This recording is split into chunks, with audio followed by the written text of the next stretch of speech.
What's up, buddy? Let's do a quick math lesson.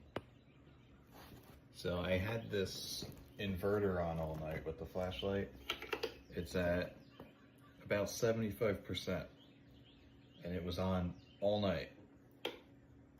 Well, let's figure out how many hours. It's been on since 9, 10, 11, 12, midnight. So that's 4. 1 a.m., 2 a.m., 3 a.m., 4 a.m., 5 a.m., 6 a.m. And it's 7 a.m. So plus 1 more hour, that's 11 hours it's been on. It used 25% of the battery. So the battery is around 120 watts, and it's been on for 11 hours. So if we do, let's get the calculator. Okay, so 120 watts times 25% of that means that it used about 30 watts over 11 hours. So if it used 30 watts over 11 hours, if we do 30 divided by 11, that means every hour this flashlight, LED light, which is actually pretty bright, is using 2.72 watts per hour, which is very, very low. This is a really bright LED, and it's only using 2.72 watts per hour. So if the battery capacity of that thing is 120 watts, you would do 120 divided by 2.7 to get the total runtime.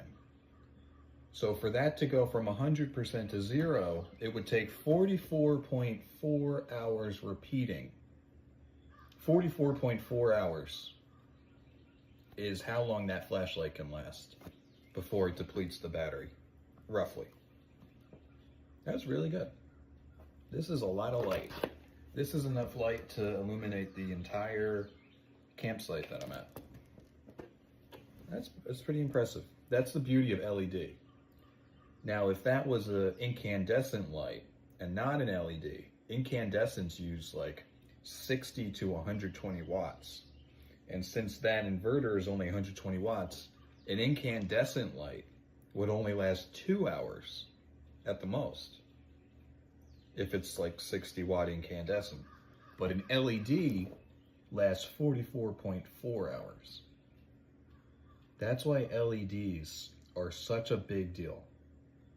60 watts versus 2.7 watts. Isn't that incredible? That's a big difference.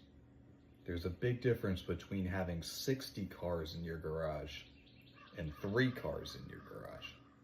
That's the difference between incandescent and LED. But anyway, pretty cool.